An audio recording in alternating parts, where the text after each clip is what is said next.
नमस्कार, आप देख रहे हैं इंडिया न्यूज। मैं हूं आपके साथ अनन्या बेदी। मोदी सरकार ने आज यानी 8 अगस्त को लोकसभा में वक्फ संशोधन बिल पेश किया।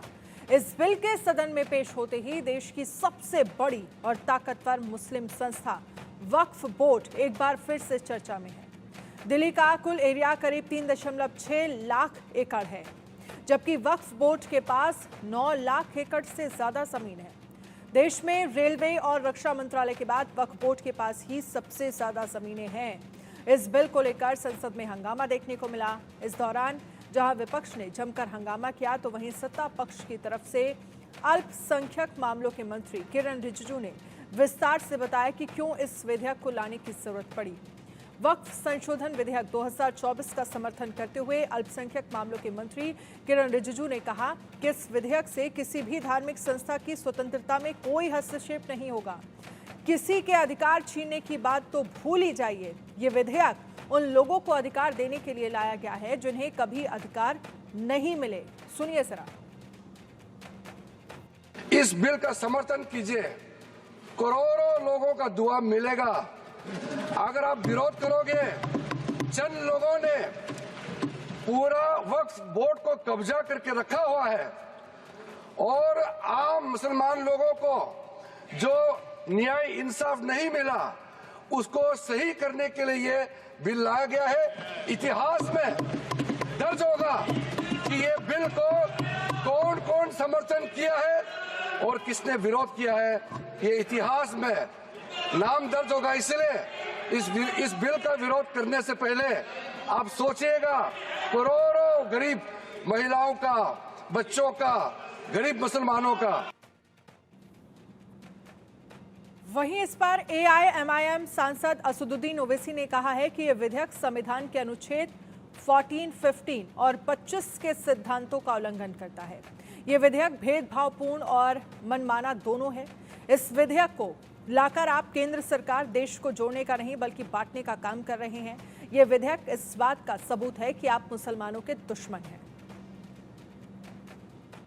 Government has sought to severely restrict how Muslims can manage their waqf property. Sir, in fact, Hindu endowment boards, I challenge, Hindu endowment boards are recognized even by usage and custom. Here you're asking for documentation. No existing law, whether non-religious or personal, limits the right of a person to will their property or dispose it. But what you're doing over here, a Hindu can give through will his complete property to his daughter or son. I as a Muslim cannot do, I can only give 1/3. But what you're doing, I can gift, but I cannot give it in the name of Allah subhanahu wa ta'ala. Now you are stopping me from praying. Now what you're doing, you're restraining waqf al-awlad. That is not only discriminatory and violating Article 25, sir. There is no limit on anyone to will their property dispose of. Sir, to insist that a person has practiced Islam for 5 years, sir, एक 2 minute दिए, सबको दिया आप। अगर कल कोई आके बोलेगा कि नहीं मैं 5 साल से इस्लाम प्रैक्टिस नहीं कर रहा हूं, कौन डिसाइड करेगा सर? और एक न्यू कन्वर्ट है, does he has to wait for 5 years to give his property to waqf? Isn't that violation of right to freedom of religion?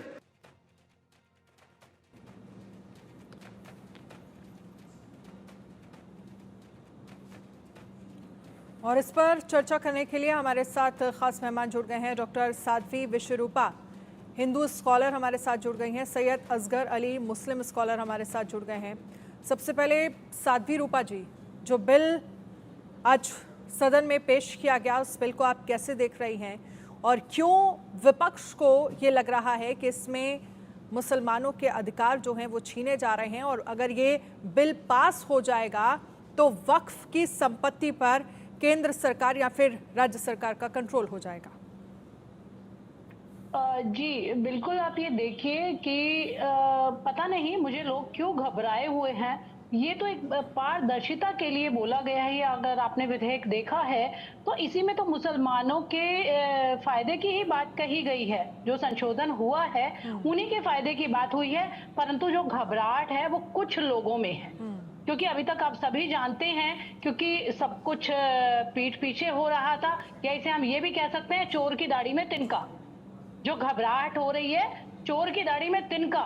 क्योंकि पारदर्शिता की बात है। और जैसे 3 तलाक के समय जब 2018 में भी इतना हंगामा हुआ था, क्योंकि वो मुस्लिम बहनों के लिए ही वो बिल आया था। और आज भी जो बिल आया है वो मेरे जो मुसलमान भाई है, जो गरीब भाई हैं, जिनका हक है उस पर, जो वक्फ बोर्ड के जो भी संपत्ति है उसका हक है, तो उसी के लिए बिल है। थोड़ा सा शांति पूर्वक समझने की बात है, क्योंकि अब हमारे ओवैसी साहब या जो भी है जो भड़काऊ बयान देते हैं, ये तो आप देखिए जय फिलिस्तीन बोलेंगे, बांग्लादेश पर कुछ नहीं बोलेंगे, बाकी समस्याओं को छोड़कर ये इस बात को ये राजनीति पे लेकर आते हैं। अब ये भड़काऊ लोगों को जो भड़का रहे हैं, ये हिंदू मुसलमान करना चाहते हैं। नहीं तो ये बिल्कुल स्पष्ट है, आप संशोधन में देखिए, बिल में देखिए, बिल्कुल ये स्पष्ट है जो संशोधन हुआ है उस विधेयक में, कि जो भी है, जो ऊपर के लोग हैं, वक्फ बोर्ड के जो कुछ लोगों ने जो कब्जा किया हुआ है, जो सालों से वो जो दूध की मलाई खा रहे हैं, तो अब उनको हड़कंप मच गया है। तो कहते हैं ना कि वज्रपात उन्हीं पर गिरा है। और साथ ही साथ जो विपक्ष चिल्ला रहा है, तो आप देखिए जब 1995 में जो विधेयक बनाया गया था, या फिर उसके बाद 2013 में जो संशोधन हुआ था, वो उसी फेवर में हुआ था, उन्हीं को शक्ति दी जा रही थी।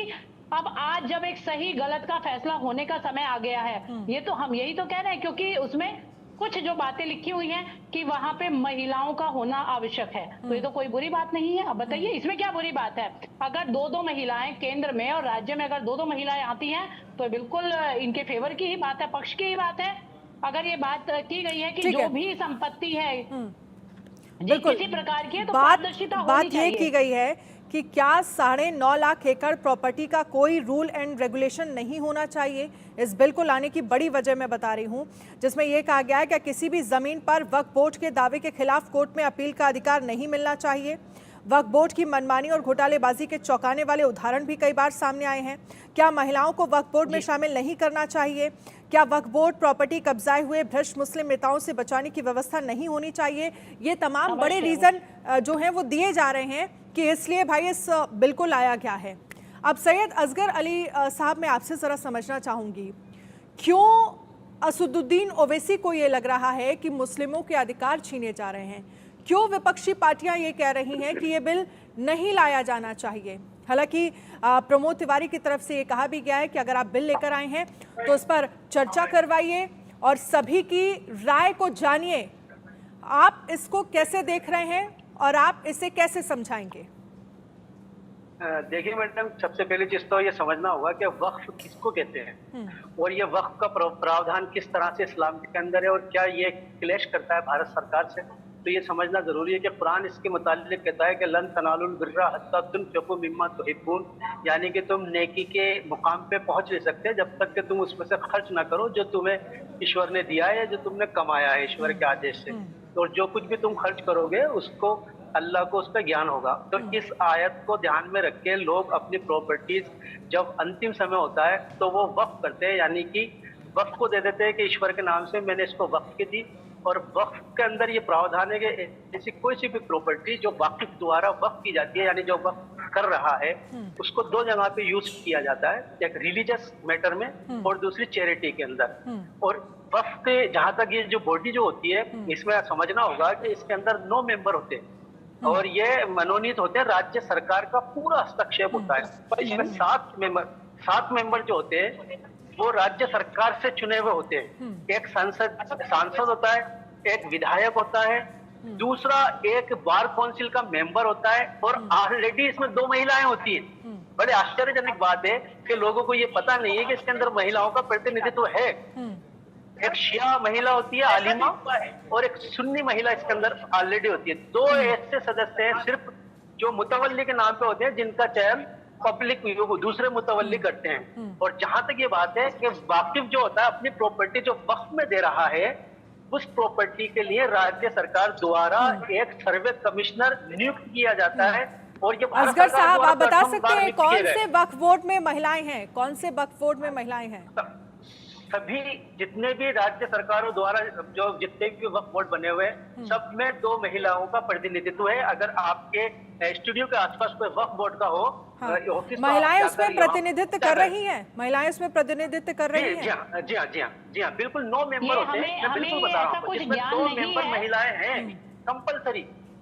एक सुन्नी महिला, एक शिया महिला, यहाँ तक मैं आपको बताना चाहूंगा। और दूसरी जितनी भी प्रॉपर्टीज जो वाकिफ देता है, उस प्रॉपर्टी को वक्फ लेने से पहले राज्य सरकार का सर्वे कमिश्नर जो होता है वो उसका प्रॉपर्टी का सर्वे करता है कि ये प्रॉपर्टी कोई विवादित तो नहीं है, ये प्रॉपर्टी इस बंदे की है भी या नहीं। उसको पूर्ण अधिकार होता है कि उस प्रॉपर्टी को जांचे, फिर उसके बाद वो बिल राज्य सरकार को भेजा जाता है। उसके बाद कोई प्रॉपर्टी वक्फ के अंदर शामिल होती है और वक्फ बोर्ड का जो चेयरमैन होता है वो भी राज्य सरकार द्वारा मनोनीत होता है। लेकिन तो इस बिल के पास हो जाने से, ठीक है असगर साहब आपके पास मैं आऊंगी, इसी बीच एक बड़ी खबर का रुख कर लेते हैं।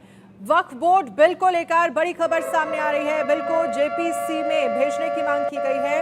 केंद्रीय मंत्री किरण रिजिजू ने मांग की है, संसदीय कमेटी के पास भेजने की सिफारिश की गई है।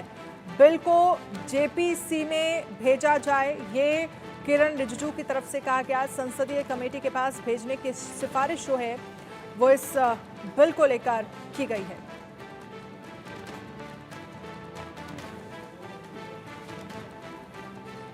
और वहीं समाजवादी पार्टी के सांसद अखिलेश यादव ने लोकसभा में वक्फ संशोधन विधेयक 2024 पर बात की है। अखिलेश ने कहा है ये बिल जो पेश किया जा रहा है वो बहुत सोची समझी राजनीति के तहत हो रहा है। मैं इस बिल का विरोध करता हूं। अध्यक्ष महोदय, सच्चाई ये है कि भाजपा अपने हताश, निराश, आप तो इस कानून चंद कट्टर समर्थकों के तुष्टीकरण के लिए ये बिल लाने का काम कर रही है। अखिलेश जी, अध्यक्ष महोदय, आज तो हमारे आपके अधिकार कट रहे हैं। मैं याद कीजिए अध्यक्ष महोदय, मैंने आपसे कहा था कि आप लोकतंत्र के न्यायाधीश हैं और मैंने अध्यक्ष महोदय सुना है इस लॉबी में कि कुछ अधिकार आपके भी छीने जा रहे हैं। उसके लिए हम लोगों को लड़ना पड़ेगा आपके लिए। अध्यक्ष महोदय, मैं इस बिल का विरोध करता हूं। अखिलेश यादव के दावों का जवाब देते हुए केंद्रीय गृह मंत्री अमित शाह ने कहा, आप सही हो, स्पीकर के अधिकार के संरक्षक। अध्यक्ष के अधिकार अखिलेश जी सिर्फ विपक्ष के नहीं है, पूरे सदन के हैं। इस तरह की गोलमोल बात आप नहीं कर सकते हो। आप नहीं हो अध्यक्ष के अधिकार के संरक्षक। तो इस पूरे मामले को लेकर किस तरह से पक्ष और विपक्ष आमने सामने आ गए हैं और अखिलेश यादव ये कह रहे हैं कि इस बिल के मैं अगेंस्ट हूं और साथ ही असदुद्दीन ओवैसी भी ये कह रहे हैं कि ये बिल जो है वो मुसलमानों के अधिकारों को ख़त्म करेगा और जिस तरह से उनकी तरफ से ये भी कहा गया है कि मैं इस बिल के खिलाफ हूँ। डिवीज़न बनाने की बात जो है वो भी की जा रही है। जावेद अहमद, अध्यक्ष वक्फ कल्याण मंच, भी हमारे साथ जुड़ गए हैं। जावेद अहमद साहब, आप इस बिल को कैसे देखते हैं और क्या आप इस बिल का स्वागत करते हैं?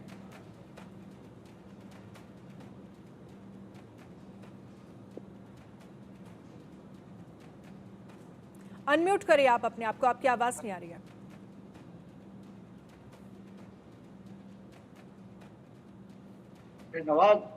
यस मैम जी बोलिए। ये जो बिल है पार्लियामेंट में जो आज पेश हुई है, ये बिल काफी कम्प्रिहेंसिव स्टडी करके इस पे तमाम उन पहलुओं को गौर किया गया है जिससे एक किसी भी संस्था की आत्मा होती है। आप ये 44 तकरीबन 44 अमेंडमेंट हुए हैं। इसका जो मूल एक्ट है वो 1995 है। इसके दो पहलू इसमें शामिल हैं, एक तो एडमिनिस्ट्रेटिव पहलू है और एक है वक्फ बोर्ड के कंपोजिट और उसके एडमिनिस्ट्रेशन की बात है। तो कंपोजिट एडमिनिस्ट्रेशन वो राजनीतिक हो सकता है, वो सामाजिक हो सकता है, लेकिन जो इसकी आत्मा है यानी इसका जो मूल स्ट्रक्चर है जो पूरे बिल का, उसको सरकार ने कम और खत्म करने की कोशिश की है। मिसाल के तौर पे तमाम जो इबादत गाहें हैं जिनकी रजिस्ट्रेशन प्रक्रिया और रिकॉर्ड कीपिंग होता है वो धारा वहां से हटा दिया। अब डीएम के माध्यम से ये तमाम वक्त के रिकॉर्ड वेरिफिकेशन होंगे और दर्ज होंगे और ये प्रक्रिया जटिल होगी। जैसा कि आप जानती हैं कि एसडीएम और डीएम की कारगुजारी हमारे प्रदेश में कैसे है जमीनों के मामले में। वक्त एक प्राइवेट अफेयर है, ये कम्युनिटी एक खास क्लास, एक मुस्लिम वर्ग से ये क्रिएट होता है। इसी तरह मुल्क में तमाम जितने धर्म के मानने वाले हैं सबकी अपनी चैरिटेबल है, क्रिश्चियन की मिशनरी है। तो फायदे इसमें सिर्फ ये देखे जा सकते हैं कि सरकार ने एक कंपोनेंट को स्मार्ट, सुदृढ़ और ट्रांसपेरेंट बनाने के लिए काम करने की कोशिश की है, जिसको हम बोलते हैं मैनेजमेंट यूजिंग टेक्नोलॉजी। लेकिन जो उसकी मूल भावना है, यानी जो कम्युनिटी की मूल भावना है, उस भावना को एक तरह से खत्म करने की कोशिश हुई है, जो ये गलत है। और किसी भी मजहब और धर्म की प्राइवेट एसेट प्रॉपर्टी पे इंक्रोच नहीं होना चाहिए। लेकिन अब सवाल फिर ये भी उठ रहे हैं, क्योंकि आप जिस तरह से कह रहे हैं कि क्योंकि विपक्ष ये कह रहा है कि भाई जो तमाम अधिकार हैं वक्फ पर, ये बिल पास कराकर वक्फ की जो संपत्ति है उसका अधिकार सेंट्रल गवर्नमेंट, स्टेट गवर्नमेंट अपने कंट्रोल में ले लेगी, ये विपक्ष कह रहा है। लेकिन सत्ता पक्ष ये कह रही है, बीजेपी ये कह रही है कि नहीं, ये तो अधिकार देने की बात है, अधिकार छीनने की कोई बात ही नहीं है। और सवाल फिर ये भी खड़े हो रहे हैं कि क्या 9.5 लाख एकड़ प्रॉपर्टी का कोई रूल रेगुलेशन नहीं होना चाहिए? क्या किसी भी जमीन पर वक्फ बोर्ड के दावे के खिलाफ कोर्ट में अपील का अधिकार नहीं मिलना चाहिए? ये तो अधिकार देने की बात हो गई ना, इसमें अधिकार छीनने की बात कहाँ आ गई? जी मैम, आपने बहुत अच्छा सवाल पूछा। मैं इसके एक पृष्ठभूमि में जाना चाहूंगा। 1995 एक्ट जो है, अलग अलग सरकारों ने इसमें अमेंडमेंट किया, और जो अभी 2013 में अमेंडमेंट हुआ था उसको सरकार, अभी जो मौजूदा सरकार है, अमेंड किया। और अमेंडमेंट की प्रक्रिया ये एक रेगुलर प्रक्रिया है और ये जरूरत पे की जाती है, और सरकार को जो भी उससे उचित लगता है वो कदम उठाती है। ये फिर अमेंडमेंट होगा। मेरा ये कहना है कि सरकार ये कह रही है कि वक्फ के मैनेजमेंट को उसने एक टर्मिनोलॉजी दिया, उस पर गौर करिए। यूनिफाइड वक्फ मैनेजमेंट, फिर कहता है एम्पावरमेंट, फिर कहता है एफिशिएंसी एंड डेवलपमेंट। यूनिफाइड वक्फ कैसे हुआ? मैं अगर हमने 2 वक्फ बोर्ड थे अब तक पिछले 75 साल में, तो हमने उसको 4 वक्फ बोर्ड बना दिया। तो आपने यूनिफाइड को डिफ्यूज कर दिया यहाँ पे।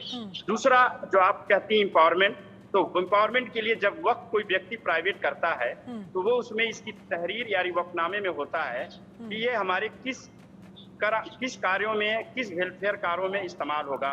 फिर जो तीसरी बात आप कहती हैं एफिशिएंसी, उसमें सरकार का अप्रोच अच्छा है, जिसमें उसने बेहतर ट्रांसपेरेंट टेक्नोलॉजी मैनेजमेंट की कोशिश की है, और वो उसमें मैं समझता हूँ कि वो सराहनीय कदम है। तीसरी और आखिरी बात जो डेवलपमेंट की बात है, चौथी बात है डेवलपमेंट में वक्फ की जमीन जो है वाकिफ के मंशा के मुताबिक, मिसाल के तौर पे स्मार्ट आपको पार्क बनाना है, किसी आपको पीपीपी मॉडल पे किसी बिजनेस मॉडल को किसी प्राइवेट पार्टनर को देना है, तो आप ये नहीं दे सकते, क्योंकि ये किसी ऐसी प्रॉपर्टी को आप नहीं कर रहे हैं जो जिसके लिए सरकार या किसी अंग्रेजों ने, मुगलों ने या किसी सरकार ने खैरात दी हो। ये जमीन प्राइवेट है मैम, और इसके नुकसान क्या होंगे मैम? जब जनता और आवाम को पता चलेगा कि हमारी दी हुई संपत्ति का दुरुपयोग होने जा रहा है, तो फिर वक्फ की संपत्तियों और वक्फ करना या डोनेशन करना कम हो जाएगा।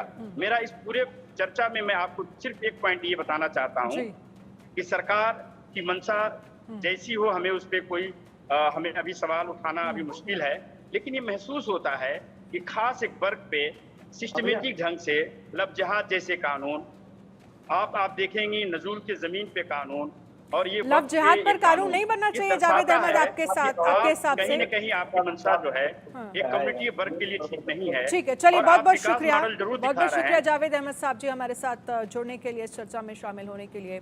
कांग्रेस सांसद केसी वेणुगोपाल ने लोकसभा में वक्फ संशोधन विधेयक 2024 का विरोध करते हुए कहा, यह विधेयक संविधान पर एक मौलिक हमला है। इस विधेयक के माध्यम से वो ये प्रावधान कर रहे हैं कि गैर मुस्लिम भी वक्फ गवर्निंग काउंसिल के सदस्य होंगे।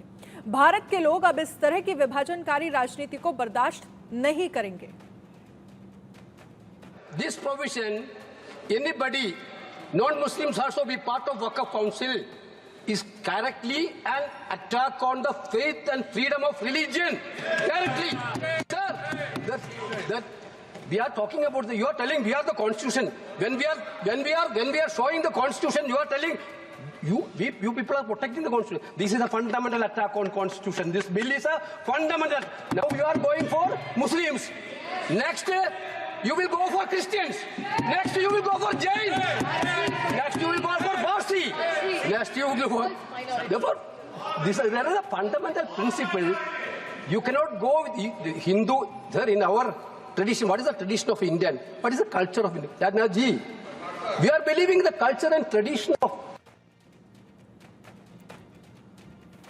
मुफ्ती शमुन काशमी मुस्लिम स्कॉलर हमारे साथ जुड़ गए हैं। मुफ्ती शमुन काशमी साहब, आप कैसे देख रहे हैं इस बिल को?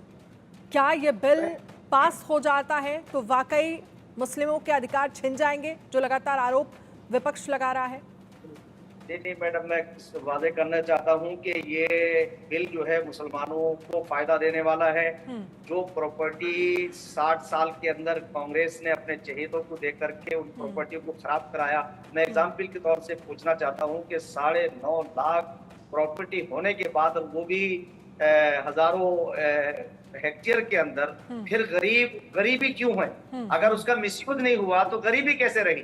मैं इन सारे लोगों का ये से कहना चाहता हूँ, अपील करना चाहता हूँ कि सरकार की मंशा पर सवाल तब उठाइए कि पहले उसके पूरे प्रावधान को पढ़ लीजिए। माननीय प्रधानमंत्री श्री नरेंद्र मोदी जी बहुत एक ट्रांसपेरेंस, ईमानदार हमारे नेता हैं। उन्होंने कभी भी कहीं कोई भेदभाव नहीं किया है और मुसलमानों की ग्रोथ हुई है। 51-50 से ज्यादा बच्चे यूपीएससी के अंदर आए हैं। हम उत्तराखंड के अंदर हमारे माननीय मुख्यमंत्री श्री पुष्कर सिंह धामी जी के नेतृत्व में हम मदरसों के अंदर आधुनिकता ला रहे हैं। उन्हें आईएएस और आईपीएस बनाएंगे, इंजीनियर बनाएंगे। वो अपने पैरों पे खड़े होंगे और जब सबका विकास होगा, सबका विश्वास होगा तो मुसलमानों की ग्रोथ बढ़ेगी। और ये जिन वक्त की ठीक है, जल्दी से मैं चाहूंगी असगर साहब इस पर जवाब दे दें कि जिस तरह से काशमी साहब कह रहे हैं कि भाई ये तो बस 5 सेकंड बोलिए संपत्तियों का जो दुरुपयोग कांग्रेस ने अपने चहेतों से कराया है या इन सरकारों ने, अगर सीबीआई इंक्वायरी हो जाए तो वो सब के सब जेल में जाएंगे। मुसलमानों की तो गुर्बत वही रही, उसका फायदा उन्होंने उठाया। इस संशोधन से मुसलमानों को फैज पहुंचने वाला है। ठीक है, अब असगर साहब जल्दी से अब जवाब दीजिए, क्योंकि जिस तरह से काशमी साहब ये कह रहे हैं कि ये बिल अधिकार छीनने की बात नहीं है, ये अधिकार देने की बात है मुस्लिमों को।